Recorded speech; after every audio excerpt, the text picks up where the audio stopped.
Now, let's display the home page. You see this message because the home page is not a secure document.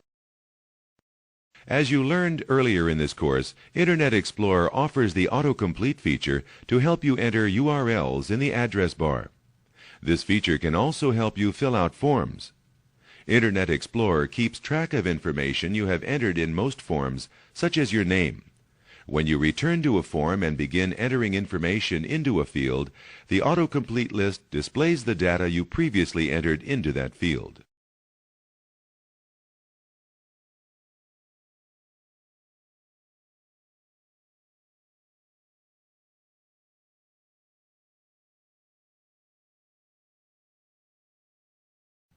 For your convenience, we've opened the Hotmail homepage. Internet Explorer also keeps track of user names and passwords you have used to access websites. When you start to log in to a site you've previously accessed, the autocomplete feature offers a list of your user names. You'll enter the username of a person who's on. The autocomplete list contains user names used by this person before. The username is now in the field.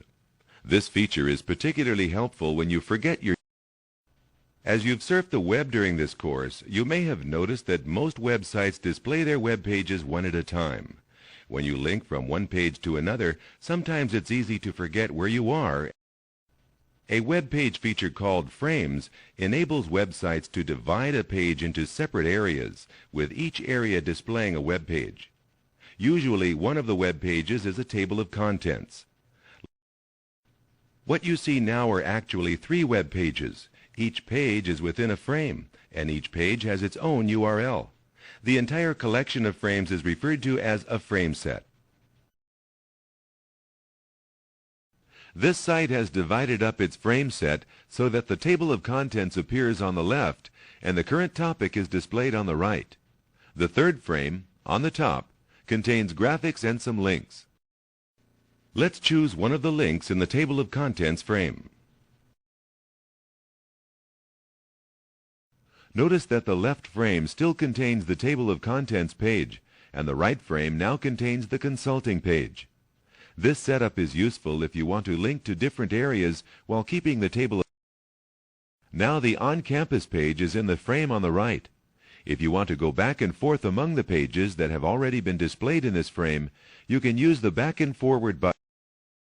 Another way to access the back and forward options is by right-clicking inside the frame. This opens a shortcut menu of options. Let's go forward to the on-campus page.